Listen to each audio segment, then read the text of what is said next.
জন্ম মরণের চক্র থেকে উদ্ধার পাওয়ার জন্য একমাত্র ভগবানের শরণাগত হবে, ভগবানের নাম করতে হবে।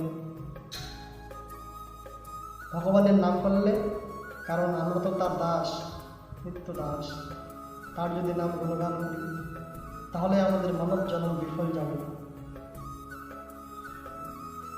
কৃষ্ণ ভজিবার তরে সংসারে আইল, এই মিছে হয়ে বদ্ধ হয়ে বৃক্ষ সম হয়ে গেল। তাহলে কৃষ্ণ ভজনা করো, জীবন ধন্য হবে, আনন্দ পাবে। একমাত্র কৃষ্ণ নামে আনন্দ আছে, বাকি কোথাও আনন্দ নেই। হরে কৃষ্ণ, হরে নাম কৃষ্ণ নাম বড় মধুর, যে জনা কৃষ্ণ বোঝে সে বড় চতুর। এ চতুর সে চতুর নয়, যে পিতা 100 টাকা দিল, 100 টাকা নিয়ে বাজারে গেলাম, 100 টাকার জায়গায় 200 টাকার বাজার করে বাড়ি চলে আসলাম, তাকে মিথ্যাবাদী বলা হয়, চতুর নয়।